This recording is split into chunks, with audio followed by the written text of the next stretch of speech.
آپ کے خیال میں معاشرے کے اندر مسجد کا کیا کردار ہے؟ الحمدللہ رب العالمین والصلاة والسلام علی اشرف الانبیاء والمرسلین حبیبنا و حبیب رب العالمین اما بعد فاعوذ باللہ من الشیطان الرجیم بسم اللہ الرحمن الرحیم لمسجد اسس علی التقوی من اول یوم احق ان تقوم فیہ رجال یحبون ان یتطہروا واللہ یحب المطہرین صدق اللہ العظیم۔ میں الحمدللہ عمرے کی نیت سے یہاں آیا ہوں۔ اللہ رب العالمین کا سب سے پہلے میں بہت زیادہ شکر ادا کرتا ہوں کہ اللہ رب العالمین نے نبی اکرم صلی اللہ علیہ وسلم کے شہر مبارک کی زیارت فرمائی، اس کی توفیق دی ہے، اور یہاں الحمدللہ انشاءاللہ جمعے کو ہم نے جانا ہے بیت اللہ، عمرہ ادا کریں گے، پھر انشاءاللہ واپس ہی ہے۔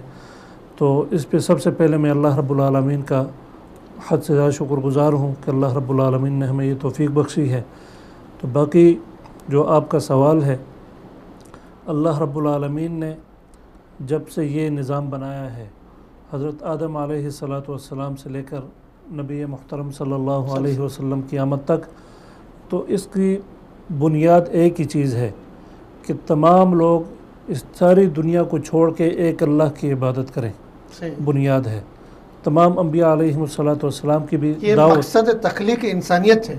وما خلقت الجن والانس الا لیعبدون، کہ اللہ رب العالمین نے اس کائنات کو پیدا کیا ہے کہ یہاں پر جن اور انس اللہ کی عبادت کریں۔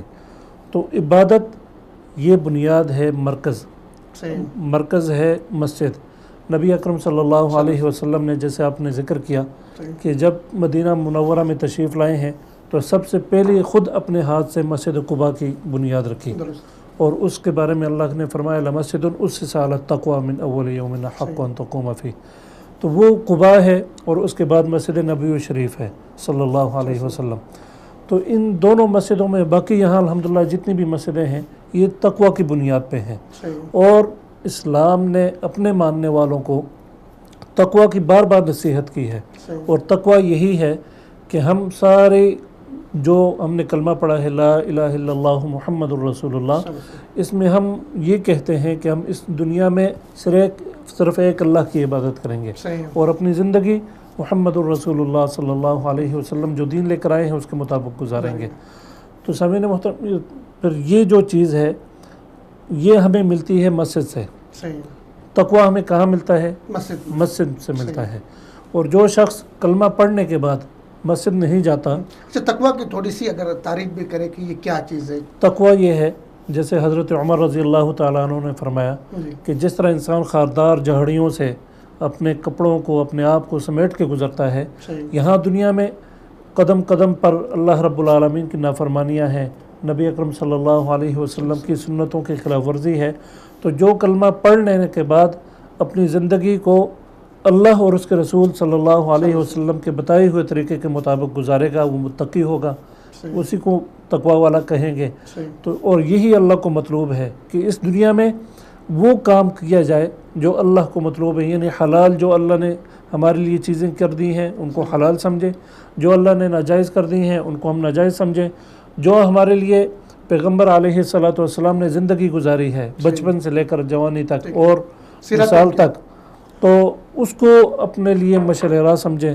اور نبی اکرم صلی اللہ علیہ وسلم کی ہم ایسی خوش قسمت قوم ہے کہ اللہ رب العالمین نے جس طرح قرآن مقدس ہمارے لیے محفوظ رکھا ہے، قیامت تک محفوظ ہوگا، اسی طرح نبی اکرم صلی اللہ علیہ وسلم کی سنت مبارکہ کا کہاں پر وہ خاموش ہوئے، کہاں انہوں نے لب کشائی کی، کہاں پر نبی اکرم صلی اللہ علیہ وسلم کا جو بھی فعل ہے وہ ہم تک محفوظ طریقے سے پہنچا ہوا ہے۔ یہ ہمارا امتیاز ہے، کسی اور امت کے پاس، کسی اور کسی کے پاس نہیں ہے۔ بالکل ریفرنس کے ساتھ، حوالے کے ساتھ، سند کے ساتھ ہمارے پاس موجود ہے۔ تو مسجد کی اہمیت یہ کہ مسجد بنیاد ہے تقوی کی۔ تقوی، اور تقوی وہاں سے انسان جو خواہش رکھتا ہے، جو اللہ رب العالمین سے ہدایت مانگے، اور وہ ملے گی اس کو مسجد سے۔ اور مسجد انسان جب جائے گا تو وہ اس کو تب ملے گی۔ لیکن ہمارے ہاں لوگ یہ سمجھتے ہیں کہ ہم نے کلمہ پڑھ لیا اور اس کے بعد ہم جنتی ہو گئے ویسے۔ تو اللہ رب العالمین فرماتے ہیں احسب الناس ان یترکوا ان یقولوا آمنا وهم لا یفتنون، کہ آپ لوگ کیا کلمہ پڑھ لینے سے یہ گمان کر رہے ہیں کہ ہم ایمان لے آئے، وهم لا یفتنون، آزمایا نہیں جائے گا۔ تو ایمان لانے کے بعد سب سے بڑا امتحان جو ہے وہ اس پہ ثابت قدم رہنا ہے. جس طرح ہم صحابہ اکرام رضوان اللہ تعالیٰ علیہم اجمعین کی مثال دیتے ہیں کہ حضرت بلال رضی اللہ تعالیٰ عنہ کہ کتنا ظلم ہوا ان پہ، لیکن اس کلمے کو جب پڑھ لیا تو اللہ رب العالمین نے ان کو ایسا ثابت قدم رکھا کہ وہ دنیا کے لیے مثال